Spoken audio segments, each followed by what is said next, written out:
Ibu Saudara yang terkasih di dalam Kristus Yesus. Apa kabar hari ini? Luar biasa, amin. Kita bersyukur kita sama-sama ada di awal bulan Juli tahun 2022. Kita bersyukur juga kita bisa melewati banyak hal sampai di pertengahan tahun ini, saudaraku ya. Semua karena penyertaan dan pertolongan Tuhan yang sempurna di dalam setiap kehidupan kita. Bukan karena kuat gagahmu, bukan karena kehebatanmu, bukan karena skillmu, bukan karena apapun saudara yang kau miliki, tapi itu semua karena kasih anugerah yang Tuhan limpahkan dalam setiap kehidupan kita. Amin saudara. Dan kita bersyukur di bulan ini kita terus belajar tentang firman Tuhan. Bahkan kita mau belajar tentang hidup yang melayani, saudara. Yuk sama-sama katakan 2, 3. Hidup yang melayani, saudara. Yes. Kita mau hidup kita ini kita persembahkan untuk Tuhan, menyenangkan hati Tuhan. Bukankah itu kerinduan kita? Dan bukankah itu yang Tuhan inginkan untuk kita semua anak-anak Tuhan lakukan? Haleluya.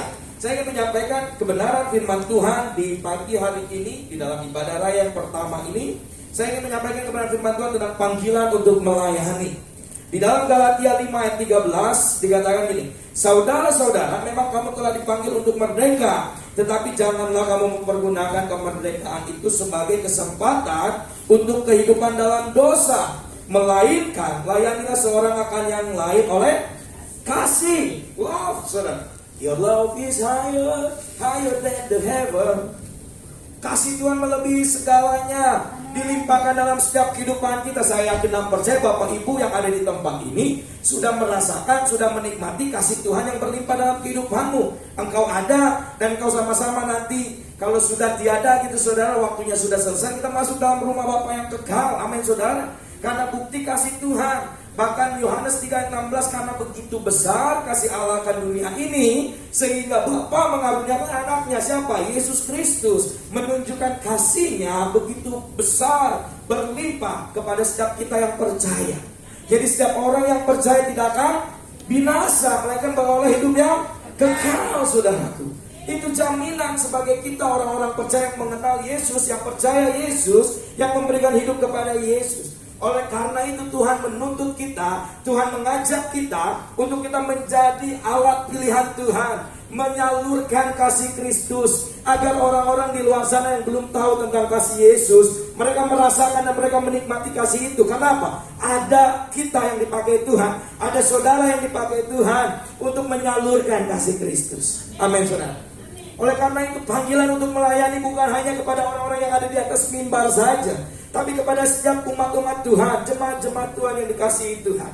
Setiap orang-orang percaya yang sudah menikmati kasih Tuhan, setiap orang-orang percaya yang sudah merasakan kebaikan Tuhan, pertolongan Tuhan, penyertaan Tuhan, bahkan perlindungan Tuhan yang sempurna. Satu minggu kita bisa lewati, Senin sampai hari Minggu saudaraku. Kita lewati waktu 24 kali 7 hari saudaraku. Kita beruntun setiap hari. Bagaimana Tuhan menolong kita. Kita bangun tidur diberikan kesehatan, diberikan nafas kehidupan, bahkan perjalanan kehidupan kita Tuhan tolong, Tuhan jagai, Tuhan sertai saudara. Amin. Bagaimana kasih Tuhan itu berlimpah dan sempurna dinyatakan dalam setiap kehidupan kita.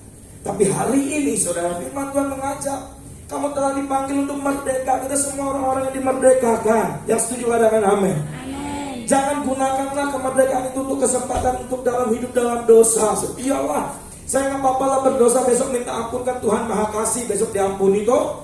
Udah lakukan dosa lagi, besok diampuni. Udah lakukan dosa lagi, besok diampuni. No, Tuhan itu panjang sabar. Ya, sabarnya panjang, tapi ada waktunya saudara, ada ujungnya. Kalau kita terus hidup di dalam dosa, bukankah itu adalah kekejian di mata Tuhan? Amin saudara. Makanya firman Tuhan mengajak kita jangan gunakan kemerdekaan kalau engkau sudah diselamatkan, kalau engkau sudah dimenangkan, kalau engkau sudah dimerdekakan, saudara, jangan gunakan kesempatan itu untuk berbuat dalam dosa, kehidupan dalam dosa. Tapi layanilah seorang akan yang lain oleh kasih Kristus. Yang setuju katakan amin. Amin. Yes. Slide selanjutnya. Apakah dasar utama esensi dalam melayani, saudara? Apakah dasar utama esensi dalam melayani? Yang pertama, melayani adalah panggilan Allah. Kita diciptakan untuk melayani, yang setuju katakan amin. Amin. Yes. Kita semua diciptakan sampai hari ini itu untuk melayani Raja segala, Raja Allah yang perkasa, saudara. Jadi saudara kalau masih diberi kesempatan hari ini bernafas, kalau saudara masih diberi kesempatan hari ini untuk melakukan banyak hal, saudara 24 jam di hari ini saudara diberikan kesempatan, gunakanlah itu semua, gunakanlah waktu yang ada untuk melayani Tuhan. Banyak hal, tidak harus saudara melihat, oh saya kan gak di mimbar, saya kan gak di hari Minggu dan lain-lain. No, di dalam pekerjaanmu, di dalam aktivitasmu, di dalam kehidupan sehari-harimu, tunjukkan kalau kau melayani Tuhan. Amin saudara ya. Melayani Tuhan itu banyak cara, banyak hal yang bisa kita kerjakan. Lakukanlah semuanya untuk Tuhan, bukan untuk manusia. Kalau yang tidak kelihatan saja kita maksimal, apalagi orang yang kelihatan. Kepada pribadi yang kelihatan pasti lebih maksimal saudara. Yang terbaik yang kita berikan. Integritas bukan hanya berbicara kita dilihat oleh orang lain, tapi saat orang lain tidak melihat kita tetap melakukan kebenaran. Itulah integritas saudara. Jadi kalau saudara merasa bahwa wah saya kan gak diawasi, saya gak dipantau, saya udahlah kerjakan biasa saja lah, udah asal-asal saja. No saudara, itu bukan berbicara integritas. Integritas itu berbicara ada atau tidak ada orang yang mengawasimu, engkau melakukannya dengan terbaik, dengan benar saudara, dengan maksimal. Makanya panggilan melayani adalah panggilan Allah itu sendiri saudara. Kita diciptakan untuk melayani. Hari ini saudara ada untuk melayani Tuhan. Banyak cara, banyak hal yang saudara bisa lakukan. Bahkan keluar dari tempat ini juga saudara bisa melayani banyak orang di luar sana. Memberi jalan kepada orang tua, itu melayani Tuhan saudara. Membantu seseorang yang kesusahan, itu melayani Tuhan. Banyak cara saudara. Jangan saudara pisahkan melayani Tuhan, oh ya karena saya nggak ada hari ini di mimbar. No. Melayani Tuhan bisa di luar sana, bisa melakukan banyak hal saudara. Amin ya. Jadi kita dipanggil itu untuk melayani Tuhan, kita diciptakan untuk melayani Tuhan. Yang kedua, mundur lagi P. Kita diselamatkan untuk melayani Tuhan. Amin saudara. Kita diselamatkan hari ini. Semua sudah yakin toh? Kita sama-sama masuk dalam rumah Bapa di surga. Amin saudara. Amin. Atau masih ada yang ragu? Kalau ada yang ragu kita konseling sehabis ibadah ini saudara. Haleluya. Kita semua yang percaya kepada Yesus Kristus, jaminannya diselamatkan. Katakan diselamatkan. Selamatkan. Yes. Yang percaya Yesus Kristus dan mengerjakan keselamatannya, dia akan mendapatkan upah mahkota kebenaran, mahkota kehidupan yang Tuhan akan berikan dalam setiap kehidupan kita sebagai upah reward bagi setiap orang-orang yang setia. Dan apa saudara? Kita diberi karunia untuk melayani. Kita banyak diberi karunia saudara. Karunia berbahasa roh, karunia menafsirkan, karunia mengasihi. Wah banyak hal saudara. Tuhan sudah berikan pada setiap kita pribadi lepas pribadi berbeda-beda saudara. Tapi satu roh, amin. Satu kemuliaan bagi Tuhan kita Yesus Kristus. Dan apa? Kita diperintahkan untuk melayani. Jadi hari ini saya mengingatkan saudara dan mengingatkan saya pastinya. Karena firman Tuhan itu pedang bermata dua saudaraku. Saya menyampaikan, jangan sangka saudara saya pun tidak ditusuk. Saya pun ikut ditusuk saudara. Saya diajarkan diingatkan lagi. Kita diperintahkan untuk melayani Tuhan. Layanilah Tuhan, layanilah orang lain, layanilah sesama kita dengan kasih Kristus yang berlimpah dalam hidup kita. Amin saudara. Yang kedua, next. Yang kedua, kita belajar tentang prioritas yang benar dalam melayani. Yang pertama, pastinya yang utama dan terutama adalah Tuhan kita, Yesus Kristus, Juru Selamat. Tapi jangan lupakan, salib itu berbicara ke atas dan ke samping saudara. Dia tidak hanya ke atas saja, dia berbicara juga ke samping. Waktu kita memprioritaskan Tuhan dalam kehidupan kita, kita melayani Tuhan segala Allah yang luar biasa dahsyat, yang menyelamatkan setiap kehidupan kita. Dan yang kedua, kita melayani sesama manusia, keluarga, orang lain, teman kita, sahabat kita, saudara. Baik tidak baiknya orang itu, kita harus tetap tunjukkan kasih Kristus. Setuju saudara? Amin. Setuju saudara? Nah itu dia. Kalau kita mengasihi orang yang suka sama kita, gampang atau gampang? Gampang. Gampang atau gampang? Gampang. Coba saudara kasih orang yang membenci saudara. Gampang atau gampang? Duh, ini kok jadi kecil gampangnya? Ya enggak? Kasih Tuhan itu bukan hanya berbicara pada orang yang kita sukai. Oh ya, dia suka memberkati saya selalu tersenyum sama dia. Dia gak tersenyum pun saya tetap tersenyum. Meskipun dibalik masker, pokoknya saya tersenyum lah. Tapi di saat orang yang tidak kita sukai datang, dan dia tatap muka sama kita, melihat empat mata gitu saudara. Terus kita dalam hati,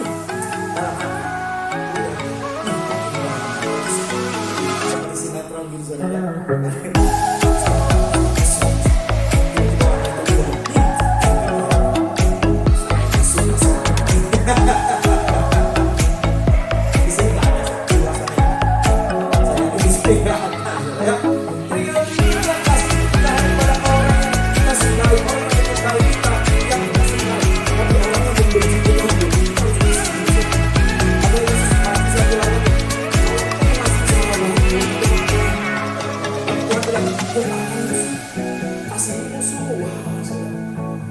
Bagaimana teladan Yesus yang melayani dengan sungguh-sungguh, dia melayani dengan sepenuh hati, dia melayani sungguh-sungguh hidupnya untuk menjadi teladan kita. Next, yang ketiga, tujuan yang utama dalam melayani, saudara. Kita pelajari yang pertama adalah menghasilkan buah. Sama-sama katakan menghasilkan buah. 2, 3. Menghasilkan buah. Memenuhi rencana Tuhan. 2, 3. Menapi rencana Tuhan. Memuliakan Allah. 2, 3. Memuliakan Allah. Tujuan utama dalam melayani Tuhan untuk menghasilkan buah. Buah-buah orang percaya, buah-buah keselamatan, buah-buah jiwa-jiwa. Waktu pohon itu tumbuh, saudara, apa yang kita nikmati? Batangnya, daunnya, yang utama pasti apanya? Buahnya. Meskipun batangnya besar, meskipun akarnya merambat kemana-mana, kalau dia tidak berbuah, kita tidak akan pernah melihat pohon itu. Tidak pernah tergiur melihat pohon itu. Setuju nggak, saudara? Tapi kalau meskipun dia batangnya kecil, akarnya sedikit, tapi dia berbuah banyak, oh saudara, dia sering dilempari orang-orang lain agar apa? Buahnya jatuh dan dinikmati. Nah, inilah tujuan utama dalam melayani Tuhan, agar kita menghasilkan buah, saudaraku. Tuhan rindu orang-orang percaya itu menghasilkan buah-buah roh, kasih, sukacita, damai sejahtera, dan lain-lain. Tunjukkan bagi semua orang. Yang kedua adalah menggenapi rencana Tuhan. Amanat agung jangan kita lupakan, saudara. Saudara masih hidup sampai hari ini berarti untuk menuntaskan dan mengerjakan apa? Amanat agung. Beritakanlah, pergilah, jadikanlah. Sampaikan kabar baik, saudara. Orang-orang di luar sana itu sedang menantikan dari mulut lidah kita ini keluar kabar baik itu. Amin, saudara. Beritakan saya kasih Yesus berlimpah dalam hidup saya. Yesus memberikan damai sejahtera. Itu adalah kabar baik bagi orang-orang sekitar kita. Saudara mungkin melihat berita-berita di luar sana, bagaimana orang-orang di luar Kristus, mereka mencari jawaban dengan apa? Dengan caranya mereka masing-masing. Ya, mengakhiri hidup lah, dengan cara-cara yang dunia lah, dan lain-lain. Tapi mereka tidak mendapatkan damai itu. Mungkin pada hari itu ada damainya, tapi berikutnya tidak ada lagi damai. Hanya di dalam Yesus lah damai sejahtera Allah itu terus melingkupi setiap kehidupan kita. Sukacita itu selalu ada dalam kehidupan kita. Karena kerajaan Allah berbicara tentang apa, saudara? Kebenaran, damai sejahtera, dan sukacita oleh Roh Kudus. Jadi waktu kita melangkah dalam setiap kehidupan kita, mungkin ada keadaan yang sulit atau yang keadaan yang tidak sulit. Tapi dari semuanya kita harus fokus. Ini yang kita lakukan untuk menggenapi rencana Tuhan. Amin, saudara. Yang ketiga adalah memuliakan Allah. Hidup kita persembahkan untuk memuliakan nama Tuhan. Waktu kita menyembah, angkat tangan, persembahkan yang terbaik, saudara. Berikan yang terbaik. Yesus sudah memberikan yang terbaik bagi hidup kita. Dan sekarang bagian kita memberikan yang terbaik bagi Allah kita. Sampai Tuhan Maranatha, dia menjemput di awan-awan kemuliaan, dan dia tersenyum melihat kita. Wah, jemaat PIC Hongkong Kowloon luar biasa. On fire sampai titik akhir. Sampai titik di mana saya datang menjemput mereka di awan-awan kemuliaan. Amin, saudara. Menjadi mempelai-mempelai yang dewasa. Haleluya. Selanjutnya, saya ingin menyampaikan sikap pelayan Kristus pada saat ini, saudara. Next. Seorang pelayan Kristus yang setia adalah setiap kita yang mengabdikan diri kepada Tuhan Yesus dengan cara melakukan semua perintah-perintahnya. Amin, saudara, ya. Melalui penerimaan kita terhadap karya penebusan Kristus di kayu salib, dan menjadikan Dia, Yesus, Tuhan dan Raja sampai akhir hidup kita. Yang setuju katakan amin. Amin. Next. Yang pertama, sikap sebagai pelayan Kristus adalah selalu berjaga-jaga. Sama-sama yuk katakan 2, 3. Kurang kencang, saudara. 2, 3. Kurang kencang. 2, 3. Selalu berjaga-jaga.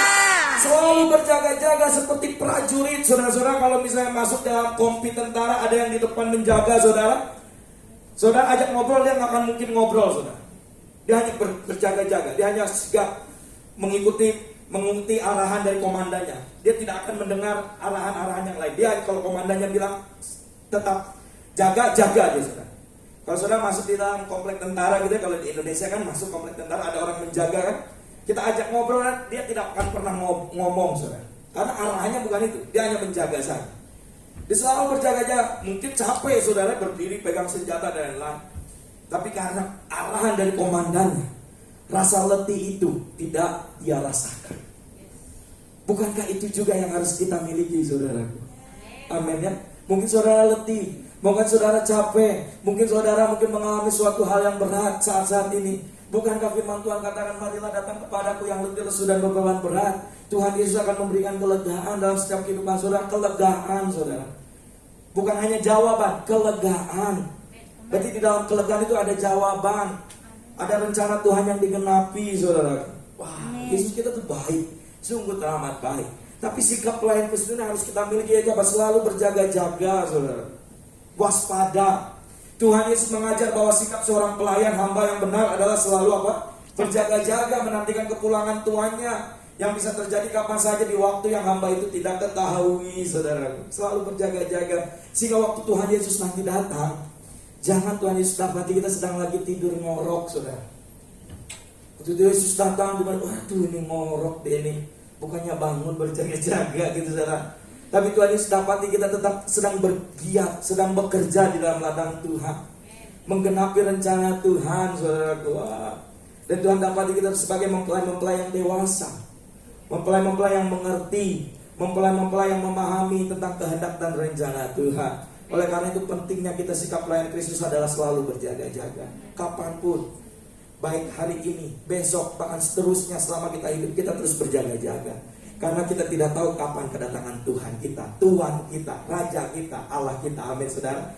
Dan dikatakan juga bahwa sikap berjaga-jaga mencerminkan sikap hati seorang pelayan yang selalu merindukan dan terus berusaha untuk menyenangkan tuannya dengan cara melakukan apa yang tuannya kehendaki.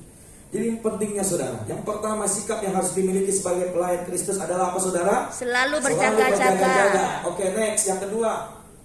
Yang kedua dulu. Itu dia. Setia dalam perkara kecil. Ya, sama-sama katakan 2, 3. Setia dalam perkara kecil. Belum, saudara, 2, 3. Setia dalam perkara kecil. Belum, saudara, 2, 3. Ini dia, saudara. Seringkali orang mengukur besar kecilnya pelayanan dari jumlah upah yang diterima atau dari luas ruang lingkup pelayanan itu. Padahal tidak demikian, saudara. Ini kita belajar. Tuhan Yesus mengukur dari sikap hati. Amin. Kesetiaan dan kesungguhan kita yang terlihat dari cara kita mengelola setiap hal yang telah Dia percayakan. Haleluya.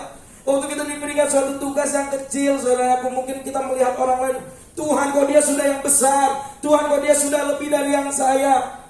Kita harus mengoreksi diri kita, saudara. Tuhan menginginkan dan Tuhan mengajarkan kita setia dulu dalam perkara kecil. Amin. Tuhan akan memberikan perkara yang lebih besar dalam setiap kehidupan kita.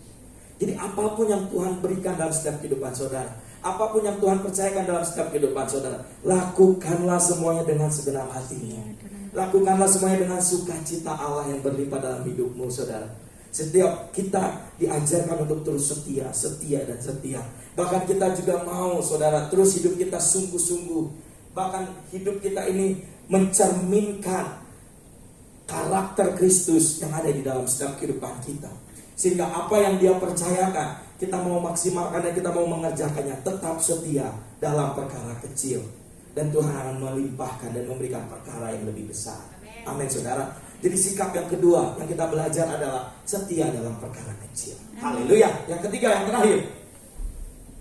Next. Oke, Markus 10:45 dikatakan ini, karena Anak Manusia juga datang bukan untuk dilayani, melainkan untuk apa, saudara?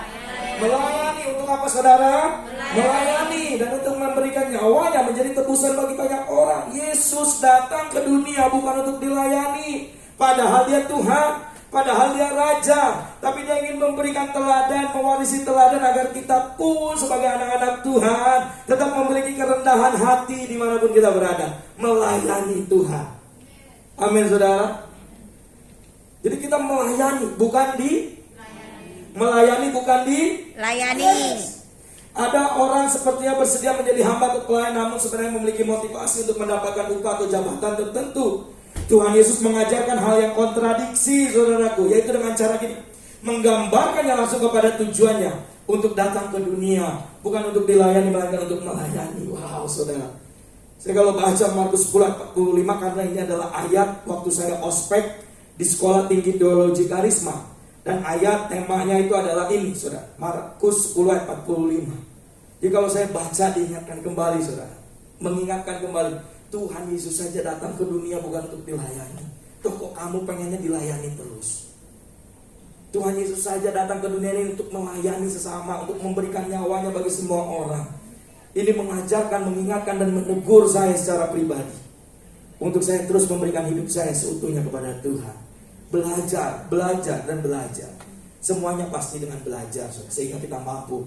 Kita bisa karena terbiasa. Amin, saudara. Amin. Kalau kita tidak terbiasa, kita mungkin tidak akan bisa ada di titik ini. Tapi karena kita terbiasa, kita bisa untuk ada di dalam hal ini. Dan kita melakukan. Menjadi slide terakhir, ayat terakhir. Sorry, back dulu. Ada kalimat terakhir. Melayani hendaknya menjadi gaya hidup seorang murid Kristus. Melayani kehendaknya menjadi gaya hidup kita semua anak-anak Tuhan. Amin, saudara. Dan saya akan tutup dengan ayat ini.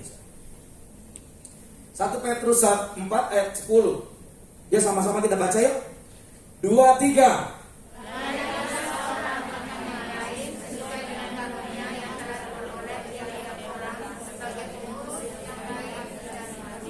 Sekali lagi, kurang kencang dan kurang kompak. Yuk, 2, 3. Layanilah seorang akan yang lain sesuai dengan karunia yang telah diperoleh tiap-tiap orang sebagai pengurus yang baik dari kasih karunia Allah. Amin. Sikap pelayan Kristus yang pertama selalu berjaga-jaga. Amin, saudaraku. Setia dalam perkara-perkara yang Tuhan percayakan. Amin, saudaraku. Dan yang ketiga apa? Melayani bukan di hari ini. Saya rindu kita semua mengambil komitmen dan konsisten untuk melakukannya di hadapan Tuhan. Dan hari ini juga saudara bilang sama Tuhan, Tuhan ini aku, utus aku, ini aku, pakai aku Tuhan. Perlengkapi setiap kehidupan. Haleluya. Sebelum kita akan masuk dalam perjamuan kudus, kita mau menyembah Tuhan, saudara.